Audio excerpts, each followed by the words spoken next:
Greetings. All right, so way earlier than last night, I am now doing the review for tonight's games. Good. And I kind of prefer this even as crazy as these games end up being because there's so many starting at the same time. So, yeah, we had 10 games tonight. 7 of them started at the same time, so that's one of those, well, all right, I'm one person, and this is what I try to explain. Like, I'm one person, trying to follow as much as I can, get the notes on as much as I can, get it on the board, and then after we can discuss who won and how things are going to go from here. And in the East, there seems to be a separation between the top 4 and the bottom 4 starting to form.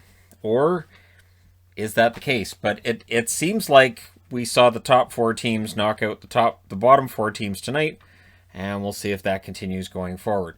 We're going to start off with the New York Rangers and the Boston Bruins. Panarin not in the lineup for the Rangers. And they need them. They need that creativity. They need something. And not only that, but, Halak had a pretty good game tonight. And I think there's an argument to be made that he should be the starter in Boston right now. Even if Rask was available and felt good, I would say Halak deserves the lion's share of starts. The shots were 5-1 for the Rangers 4 minutes into this. So they started off fast, but then Pastrnak scores from Marchand and Bergeron at 4:14. And then Pastrnak nearly gets another. So really good game for Pastrnak tonight. Halak playing very well. The Rangers get a power play. And then, Marchand shorthanded can be a marvel. Absolutely fantastic. And he was here. So Bergeron gets the goal at 17:34. But I would say 85-90% of that is Marchand's play. So it's 2-0 after 1. Second period. Bruins get a power play relatively early in the period and they score on it. Krejci scores his first of the season from Grzelcyk and Marchand at 3:31. And then a minute and 21 seconds later, DeBrusk scores his second of the season from Krejci at 4:52. That is the end of Georgiev's night. In goes Kincaid.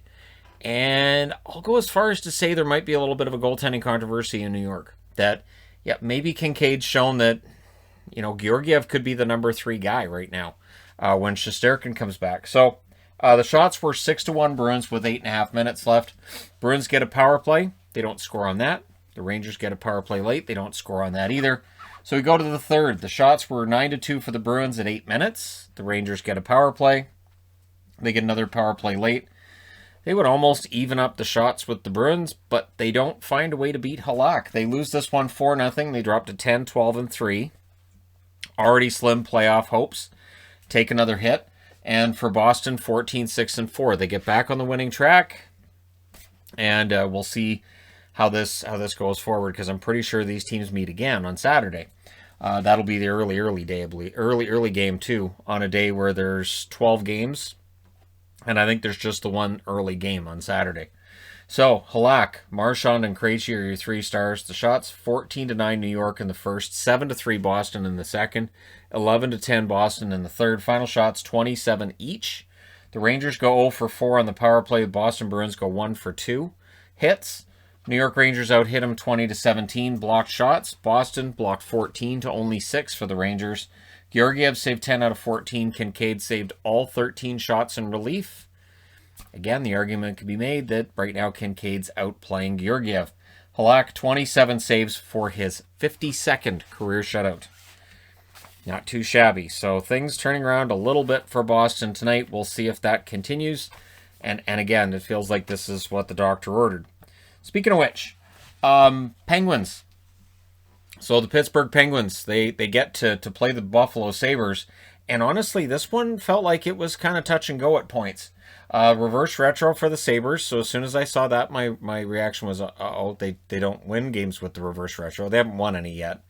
And for Pittsburgh, they score. It's Malkin from Kapanen at 6:27. This duo, absolutely fantastic over the last, I'll say, 2 weeks. They've been great. However, Thompson scores from Okposo and Montour 27 seconds later. So at 6:54, it's a tie game. Nice comeback by Buffalo. The Sabres then get a power play. They don't score on that. In the last minute, there were a couple of chances for the Penguins, but it's 1-1 after 1. Second period, Tanev would score from Bluger and Matheson at 3:24. So a lead for Pittsburgh, but Buffalo, again, fights their way back. Olofsson from Sheahan and Stahl at 8:46. Beautiful pass by Riley Sheahan.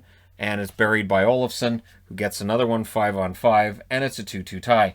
Sabres then pressed for another. The Penguins end up getting a power play. They would score on it. It is Gensel from Crosby and Malkin at 11:36. So that made it 3-2, and then the Penguins had the momentum at that stage.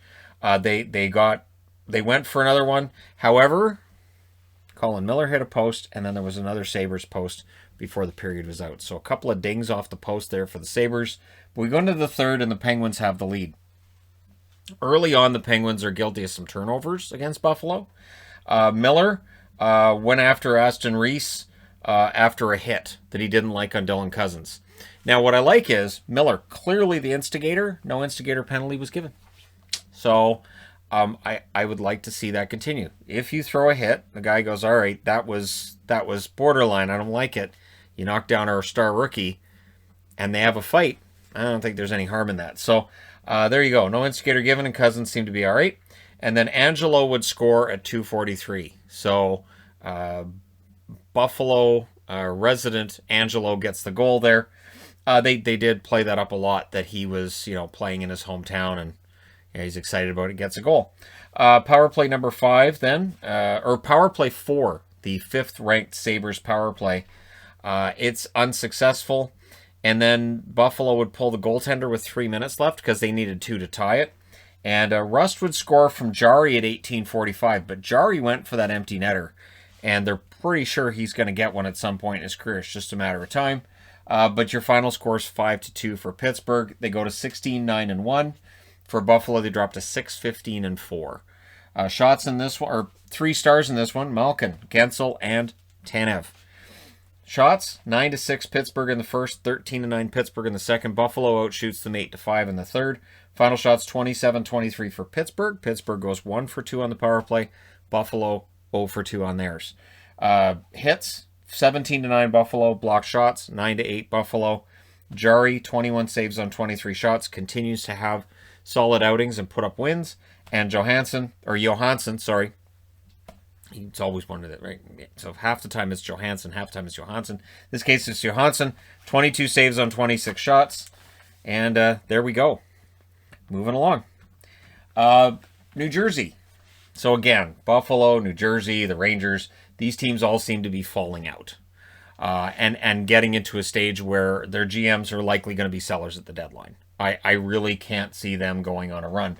The Islanders wearing their thirds. These jerseys here, they have a decent record with them over the years.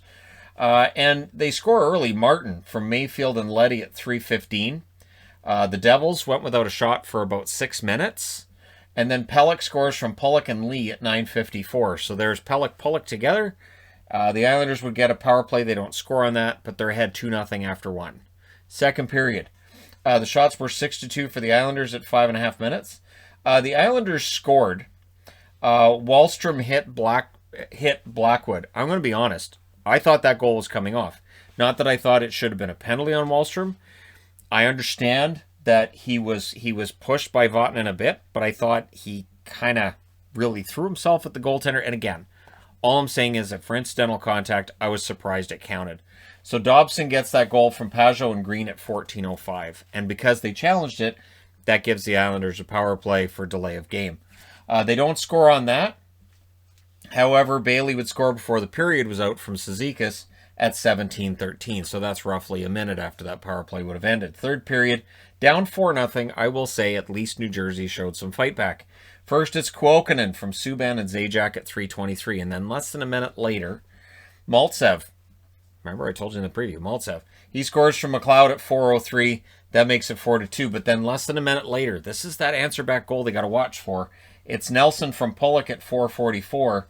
And then the Islanders get a 4-minute power play. They don't need to score on it. They just need to take 4 minutes off the clock. The Devils get a power play of their own. They don't score on it. But then Jack Hughes, he scores from Janssen at 15:52. That makes it 5-3. And then with 2 minutes and 29 seconds left, the Islanders get a power play, which really helps them ice this. Some tension maybe in the third period with 3 goals scored against them. Something for Barry Trotz to work on, but they win. 3 stars in this one, Pelech, Martin, and Pulock. Shots in this one, 8-6 Islanders in the first, 17-6 Islanders in the second, 10-9 New Jersey in the third. Final shots, 34-22 for the Islanders. Power plays 0 for 1 for New Jersey. They just had the one lone power play. The Islanders had 5 and didn't score on theirs. Hits 24-18 for New Jersey. Block shots 17-13 for the Islanders. Blackwood saved 29 out of 34. His save percentage keeps coming down.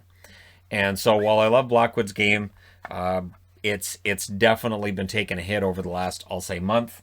Sorokin, 19 saves on 22 shots in the victory. So Sorokin gets that 4-0 lead. Things get kind of shaky in the third, but they hold on.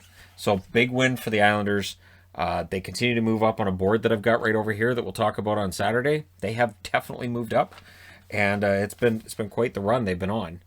So, I mean, we can look at it and say, well, they've beaten New Jersey. Well, it's just New Jersey, but it's just the fact they're on this big winning streak, and there have been some really impressive wins along the way. Okay, moving along. Capitals. The Capitals, I'll say 3 weeks ago, looked like they were fading a bit, but tonight they showed that's not going to happen.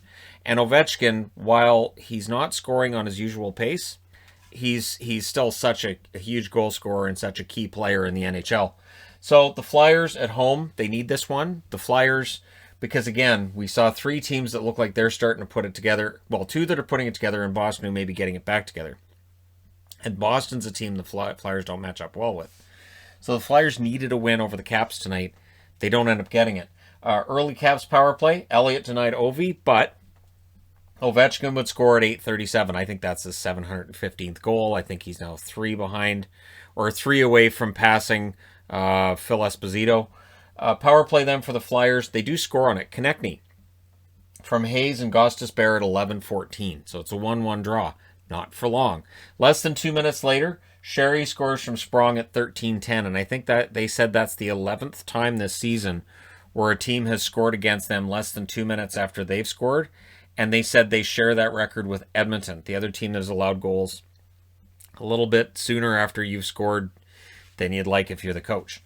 The Flyers then pressed with 2 minutes left, but it's 2-1 for the Caps after 1. Second period. Capitals get a power play. It is not successful, but Carlson scores from Vrana and Kuznetsov at 6:58. So that definitely pushes the Capitals forward, and then Dowd scores from Chara at 17:33. So it's 4-1 in favor of the Capitals at this stage. And then there was a stoppage. Both referees talked to Toronto, and Toronto says, nah. So with 1:29 left, the wraparound glass is broken. And because of the amount of time it's going to take for that to be fixed, they take the minute and 29 seconds at the end of the second period. They just tack it onto the third and move on. And it's something I've said about some of the face-offs with like less than 2 seconds left when the game seems to kind of a little bit touch and go, and like there's going to be an explosion of violence potentially in the last. Just tack that time onto the third period. But anyways, there you go. Third period, offsetting penalties becomes 4-on-4, and at 1:43 during that, Provorov scores. So from Couturier and Gustafsson, that makes things interesting. And then what makes it more interesting, which if you're a Caps fan, interesting is probably not the word for it, is Lawton from Hayes at 10:45. Suddenly it's a 1-goal game. Suddenly, the Flyers are in this. We get offsetting penalties, more 4-on-4. The Flyers push for the tie during that. The Capitals then get a too many men on the ice call. That means a Flyers power play. The Capitals press with 3 minutes left. The goaltenders pulled with 2 minutes left. And then the empty netter is added by the Capitals. It's Dowd from Samsonov at 19:32. And the Caps win this 5-3. They go to 16-6-4. For the Flyers, they drop to 13-8-3. And I would say for the Flyers, this is where they've got to make sure they keep pace. Because Boston, Pittsburgh, Islanders, Capitals, I could see that being the 4 teams that make it in the East. And the Flyers ending up in the outside. We'll see how things go for them from here. Again, we've got a lot of time left. But you can see the Rangers, Buffalo, and New Jersey, especially in the case of Buffalo and New Jersey, they're playing for next year already. 3 stars in this one. Carlson, Ovechkin, and Couturier. Shots were 11-10 Flyers in the first. 8-5 Flyers in the second. 13-7 Flyers in the third. They outshot them the whole way. Final shots, 32-22 for the Flyers. Washington 0-2. Philadelphia 1-2. The hits, 25-24 for Washington. Both teams had 8 blocked shots. Samsonov saves 30 out of 33. And Elliott saves 17 out of 21. Goaltending has become a story in Philadelphia. That wasn't supposed to be an issue this year. And here we are. We're about halfway through the season. And now we're talking about goaltending being an issue. Whether it's Carter Hart or Brian Elliott, they're not getting that consistent goaltending. They're not getting those game stealers that they need. And we'll see if that ends up meaning that they miss or not. That being said, I need to change boards. So nights like tonight, I have 3 different easels in this board. I'm basically surrounded by boards and watching all of the action that I can get. But I do have to say, all right, so this game is out of reach, and I make sure I'm monitoring the games that are closer.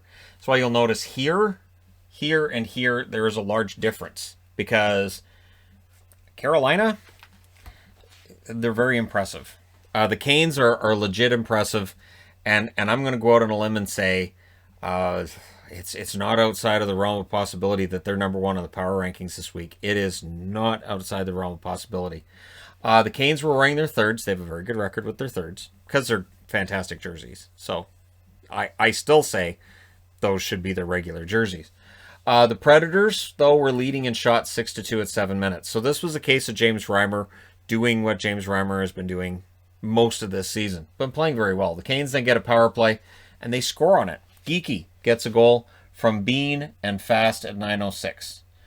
That's 7 straight games with a power play goal for Carolina. That's huge. Carolina, over the last few years, there have been times where that power play has cost them. This year, it's definitely helping. McGinn then scores from Fogle 2 minutes and 5 seconds later. So Brock McGinn with a big one. And then 16 seconds after that, Hamilton scores from Svechnikov. Fantastic pass by Svechnikov. And at that point, the Predators say they've seen enough and they call a timeout. So we go to the second period. The Canes would get a power play. They don't score on it, but the shots were 4-0 in their favor at 8.5 minutes. And then they would get another power play marker. It's Geeky again from Bean and Pesci at 8:50. So Bean with a couple of assists, Geeky with a couple of goals. 4-0 in favor of Carolina. Predators would get a power play, but Reimer was excellent tonight. Very, very good. He does end up in the 3 stars as well. So third period, Canes get a power play. I did announce the 3 stars for that one, right? Which were Carlson, Ovechkin, and Couturier. I did, yeah, okay. I was just thinking that, like, because I do it different when there's more games, so I put more of the stats at the end. Anyway, third period, the Canes get a power play, and they would score, because that's what their power play did tonight. Marty Necas scores from Svechnikov and Hamilton at 4:38. So for Nashville, this is something that happened to them last year, and it happens to them this year. There are games where their penalty kill absolutely lets them down. They would break up the shutout at 15:27. Cousins scores from Ekholm to ruin the shutout for James Reimer. But with a 5-1 victory for Carolina, I think that's okay. They end up 19-6-1 now after 26 games. And for the Predators, this is a loss in regulation. Takes them down to 11-15-1. Predators are going to be sellers. Yeah, Geeky, Reimer, and Bean are your 3 stars in this one. Shots 15-6 Nashville in the first, and then 12-6 in favor of Carolina in the second.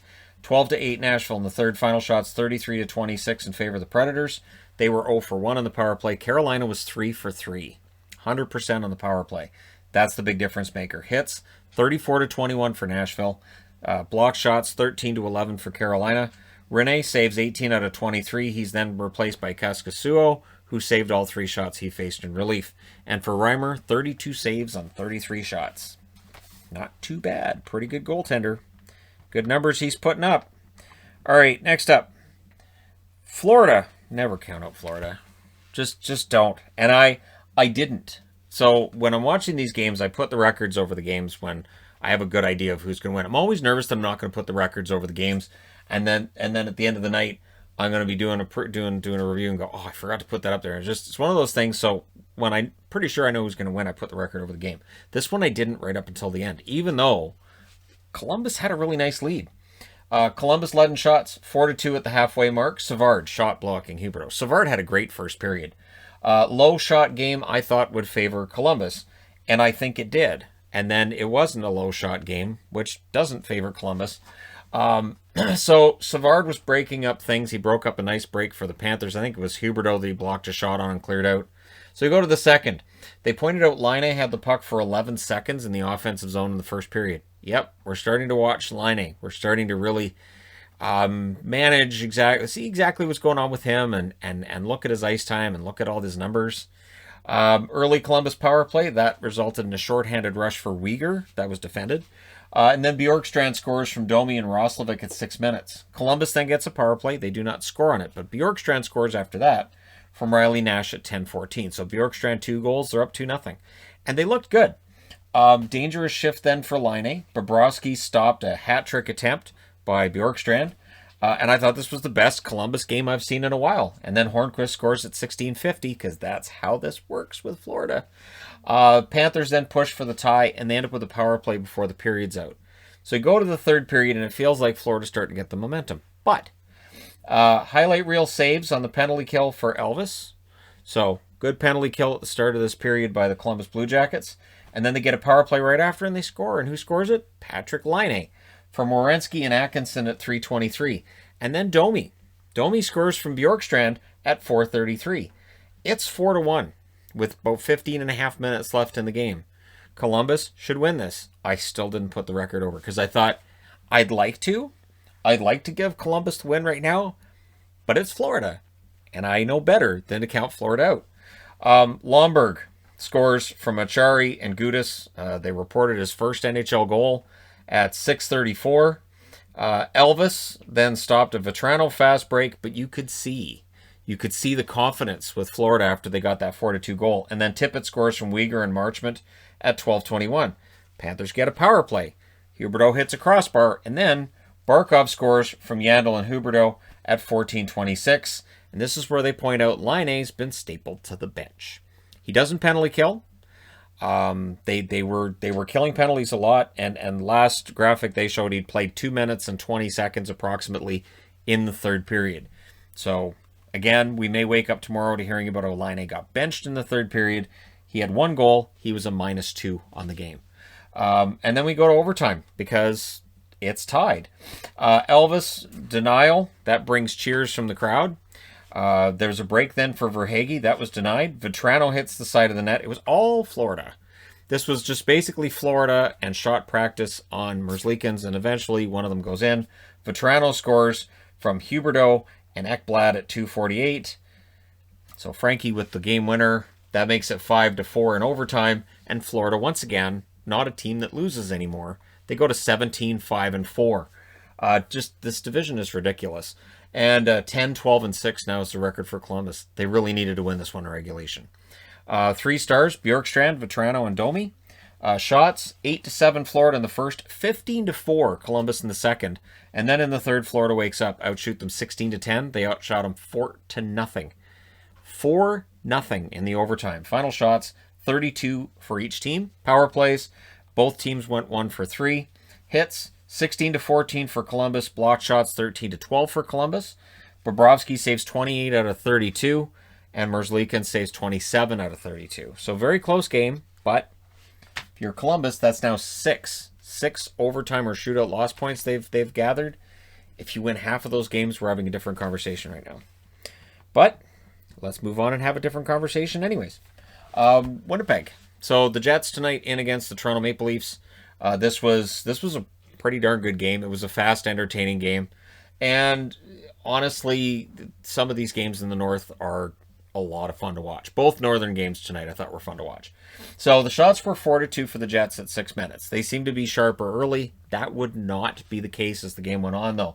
Hellebuck stopped Vesey at the half. Spezza had a couple of really good opportunities in that first period as well. And then Ehlers scores from Dubois at 16-19. This is the first shot that the Jets had in about 8.5 minutes, and it was a turnover by Dermott that allowed that to take place. So it kind of felt like maybe the Jets were a bit lucky to be up 1-0 because they hadn't been playing great up until then. Lowry then nearly gets another, and in the final minute, Marner was denied. Marner and Nylander both got denied plenty of times tonight. Second period. Marner scores, would not be denied on that one. He scores from Matthews and Brody at 3:14. So that ties up the game. Clearly it was important to them to get the goal there because Hellebuck was really, really good. The Leafs send pressure for the lead goal. Nylander has a chance that's denied, but the Leafs with all the momentum. The Jets press it around 8 minutes. Anderson makes the saves. And then there was a fast break, a 2-on-1. And Ehlers puts it in from Connor at 10:50. So again, it felt like it was just this real quick chance, and the Jets are up again. So they have the 2-1 lead. Power play then for the Jets. That led to a shorthanded chance for Marner. And then rather than get it out and get the power play set up again, then Engvall got a pretty good chance shorthanded as well. 47 seconds later, there's a 4-on-4.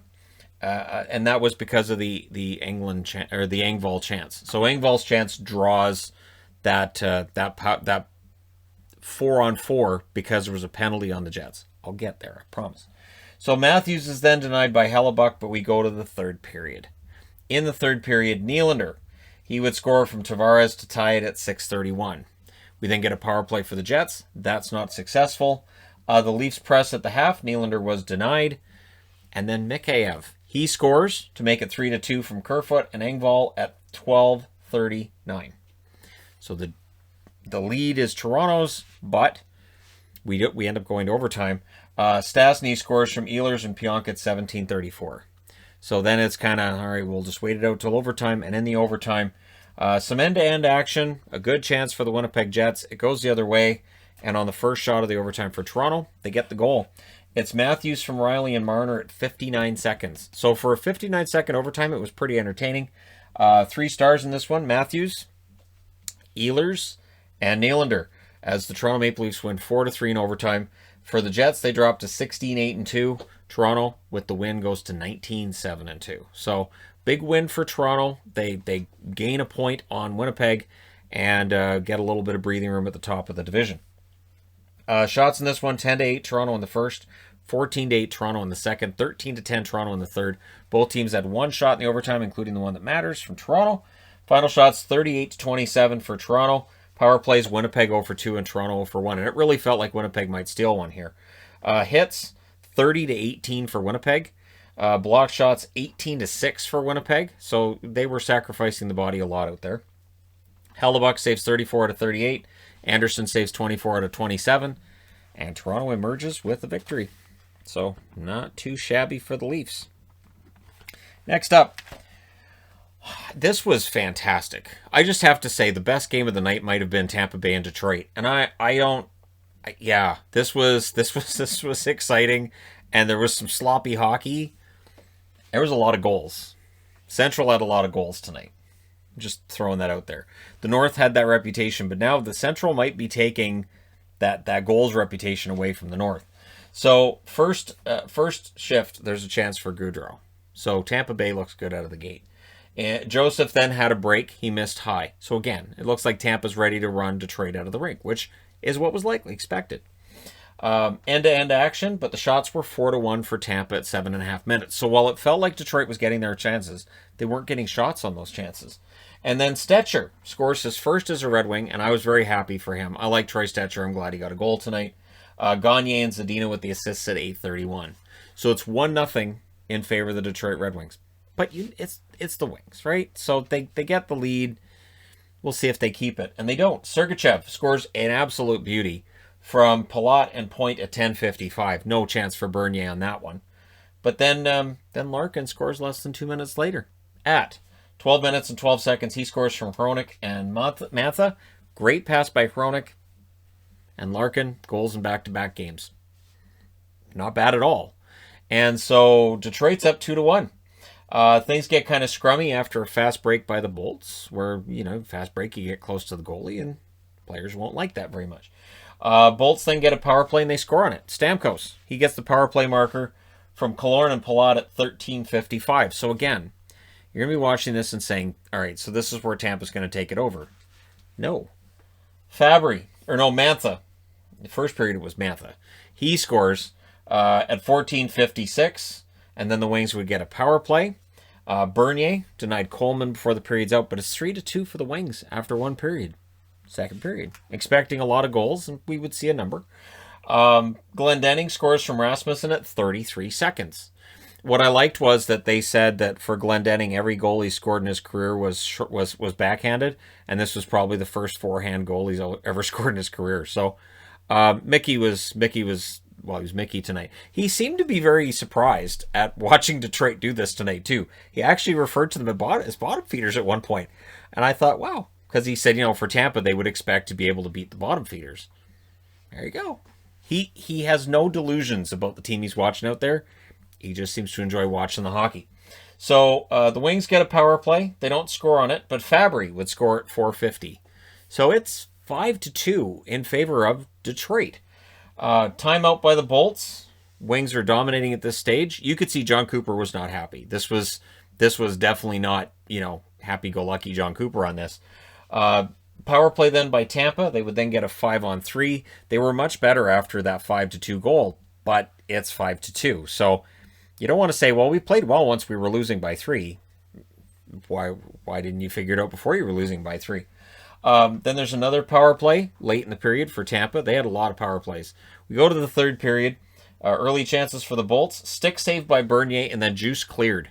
So Christian Juice had a good and bad game. He had a couple of iffy turnovers, but he had some really good defense too. So, good game for him. And clearly him and Bernier right next to each other in the crease regularly in this game.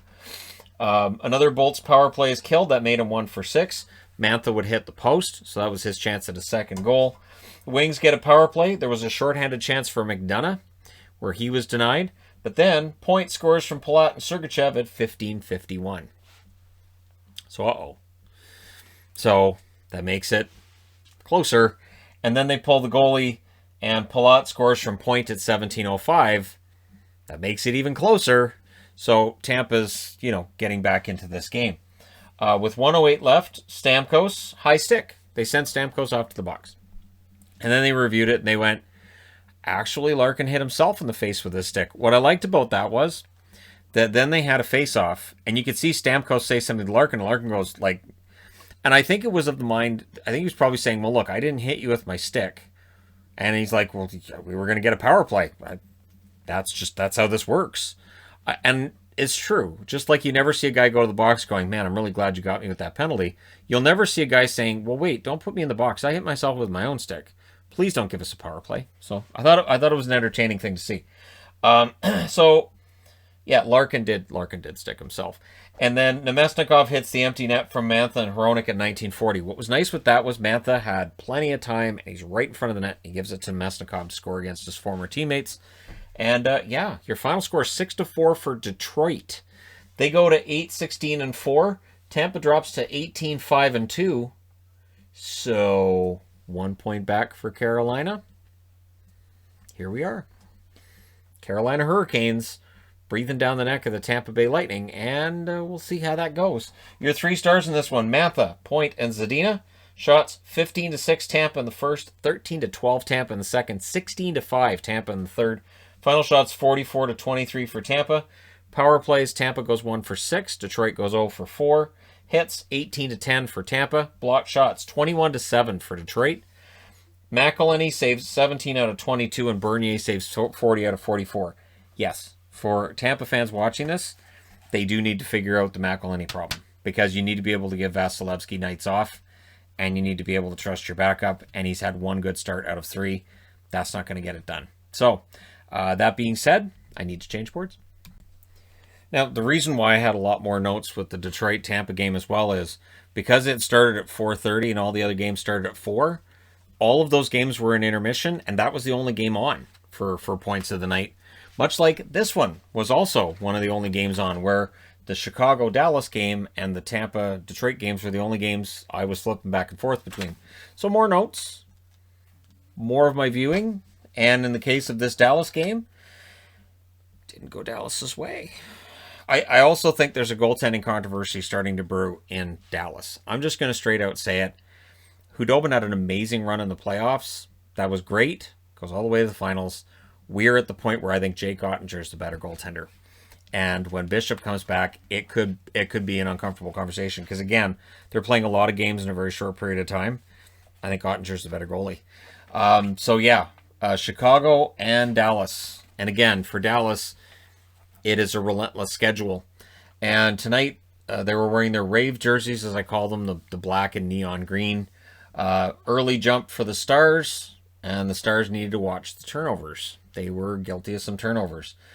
Stars were out shooting them 2-0 at 5 minutes, and then there's a turnover, and then on the first shot, Kubalik scores from Hagel and Kampf at 5:28. That's his 5th goal in his last 9 games. So Kubalik's woken up. He's in the double digits. And that voice in my head said, oh, not again. It's one of those. So we then get a power play for the Stars. That was killed off. Lankinen absolutely in the zone early in this one. 2-on-1 then. Kubalik misses wide. A late power play for the Hawks with about 3.5 minutes left. That's killed off. Stars get a power play with a minute 25 seconds, or minute 23 left. Lankinen denied Klingberg. It's 1-0 Chicago after one. And Dallas was outplaying them badly. Second period. Early Hawks power play. And they score on it. That power play was deadly tonight. Soderberg from Boquist at 2:53. That was the fifth shot. Dallas had 15. Chicago had 5, and they were up 2-0. The Hawks, right back to the power play. They would then get power play number 4 after the Stars were denied on their opportunities. That power play would get one shot. And then Duncan Keith, unassisted of 14:27, makes it 3-0. That was the 7th shot of the game for Chicago to 20 shots by Dallas. And then the Hawks get their 5th power play. Well, you keep giving them power plays, it's going to go in, and it did. DeBrincat scores his 15th of the season from Kane and Boquist at 16:10. That was their 8th shot. I think Dallas had 22 at that point. So they had 8 shots on net, and 4 of them had gone in. There were a couple where you could say, well, Hudobin couldn't have saved that. And yeah, he was screened out. You need the big save, and they just weren't getting it. Lankinen was making all kinds of saves at the other end of the ice. The Stars then get a power play. It became a 5-on-3. They called a timeout before the 5-on-3. Whatever they planned during the timeout was not successful. So we go to the 3rd. The Stars get another power play. This was where Ottinger had taken over as well. The Hawks pressed after killing it off, but Dallas would score. They would ruin the shutout for Lankinen at 9:43 of the 3rd period. Rope Hintz continues his hot streak. This was his 3rd game in a row with a goal from Alexiak and Cogliano. And about 3 minutes later, Klingberg. He gets a goal. Ottinger with the assist on that one at 12:41. And yes, I put right underneath that. He's taking Dobby's job. Hudobin right now, Ottinger's the better goaltender. And it's just that's how this works. The Hawks iced it a few times before it was done. But yeah, this game was definitely done. So yeah, the final score is 4-2. Chicago goes to 14-9-5. Dallas drops to 8-9-5. They've won 8 out of 22 games. It's just reality. 3 stars: Lankinen, Boquist, and Hintz. Chicago is outshot every period. Chicago didn't outshoot them. They get outshot 15-4 in the first period, outshot 7-4 in the second period. Shots were 8 apiece in the third period. Final shots 30-16 for Dallas. Chicago 2 for 5 on the power play. Dallas 0 for 5. Huge part of the story right there, especially when you look and see Dallas getting those 2 goals late. If the special teams had gone the other way, who knows where we're sitting today. Block shots 25-15 Dallas, or hits were 25-15 Dallas. Block shots 19-11 for Chicago. Lankinen saves 28 out of 30, and Hudobin saves 4 out of 8, and Ottinger saves all 8 shots in relief. So there are some goaltending controversies brewing around the NHL, and yeah, Dallas is definitely one of them. All right, last up, Montreal. So this is one of those situations where Montreal, it's their 3rd game in 4 nights, and you can't look at this game and say Montreal was anywhere near as intense as they were the night before in Vancouver. And it was a short turnaround too. They had the really late game, and yeah, so I look at this game and I say, Calgary came out and they did what they had to do, and they did what they had to do against a team they're trying to catch for a playoff spot.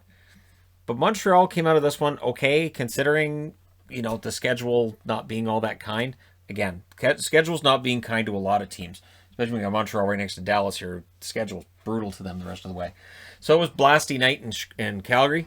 They have a good record with the reverse retros, as far as I can tell. I think they're 2-1 with their blasties. I think 2-1 or 3-1, something like that. So the shots are 2-2 at 7 minutes. The Flames were they were the rested team. They just seemed fresher through a lot of this game.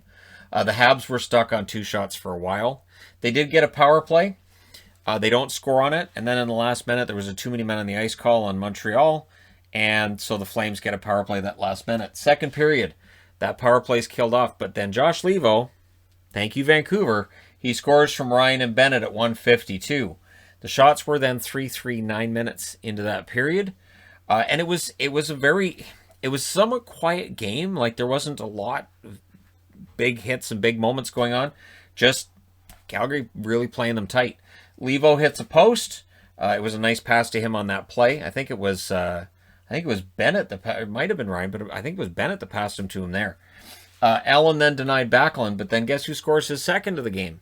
It's Josh Levo from Ryan and Bennett again at 13:35. So they can say thank you, Vancouver, and that's goals number 2 and 3 for him on the season. So it's nice to see in Daryl Sutter's first game behind the bench that Levo has a couple of goals. He's the kind of player that I think could really thrive under Sutter. Late Flames power play, that's killed off. Things get kind of scrummy in the last minute. So we go to the third period. The Flames were pressing at 3 minutes. Toffoli had a chance near the net at around 5 minutes. That doesn't go in. And then Lucic and Anderson had a fight, and it was a win for Lucic. You know, as a Montreal fan, if I see Josh Anderson in a fight, and it's this soon after he's come back from an injury earlier in the year, I probably don't want to see him in a fight. He's also a 10-goal scorer.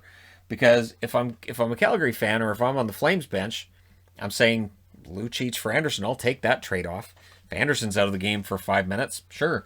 No call on a high stick on Lindholm. Lindholm, there was a 2-on-1 for the Flames. Lindholm did take a stick to the mouth. You could see his lip was bleeding. There was no call. So that one I think was just a flat-out miss, unless they could argue it was a follow-through. But Montreal would score. Perry, he scores from Weber at 10:15. So Corey Perry, again, who just scores key goals here and there. He's a useful player. I'm really surprised at how little he makes with Montreal and that there wasn't more interest in him in the offseason. Valimaki with the turnover to Weber, and then Perry puts it in. The Habs did have jump after that goal. That did give them some energy. I'm sure they were thinking, look, we've got 10 more minutes. If we can win these 10 minutes, get it to overtime, we can come out of this with a victory. The Hannafin then had a chance. He's had a couple of goals recently. Allen denied him. The Flames were forcing turnovers in the Habs' end, but they get a little overzealous, and then there's a power play for the Habs. Perry was poking around for a garbage goal there. That was saved. So just what Corey Perry does, park yourself in front of the net, aggravate the goalie, aggravate the defense, see if you can draw a penalty, and if you can't, maybe you can get a goal 2 inches away from the net. It doesn't matter. They're all the same goals. They all count for the same at the end of the year. You don't get style points on a goal. Flames press with 3.5 minutes left. With 2 minutes and 36 seconds left, Byron takes a penalty, and that gives the Flames a power play. So much like earlier in the night where we saw New Jersey take a penalty late that gave the Islanders the game, it kind of felt like this one did too. It really took the wind out of the sails of the Habs. They did pull the goaltender with 35 seconds left, just didn't have enough time to get anything really set up and get really good chances. So, yeah, the Flames, they win this one 2-1. They go to 12-12-3. Very needed to get not only the win, but in regulation. Montreal drops to 12-7-7. So that means that they're 4 points ahead of Calgary, and we'll see. We'll see if this is your battle for 4th place right here, and if the Flames now have the advantage in that, if that's going to give them the turnaround. I've been waiting for the Flames to get hot for a while. Their name is Flames. I'm waiting for that heat to start hitting. It's got to hit soon, right? 3 stars in this one, Levo, Bennett, and Markstrom. So 2 former Canucks from last year, and Sam Bennett, a guy that's been rumored to be on his way out of town. Maybe this is a sign that he will thrive under Sutter as well. Shots were 6 apiece in the first, 14-5 Calgary in the second. This is where you could tell Montreal didn't have their legs tonight. And 9-7 in the third in favor of Calgary. Final shots, 29-18 for Calgary. Power plays, Montreal 0 for 2 and Calgary 0 for 3. Hits, 24-22 for Montreal. Block shots, 10-9 for Montreal. Allen saves 27 out of 29, played very well. And Markstrom saves 17 out of 18. Not too shabby. So there you go. You guys are all caught up on tonight's action. I have one more video to do before I turn in for the night because there was a big signing as well. And so that has to get a video done before I'm done. That being said, let me know your thoughts on these games in the comment section below as always. Don't forget to hit like and subscribe if you're browsing right through. You just happened upon this video. And if you're an Islanders fan, you have to feel good about how this team is playing right now. They are just playing they're playing really, really good hockey, and they've got everybody else playing their style, and that says a lot. So there you go. Thank you guys so much for all your support. I will talk to you again soon.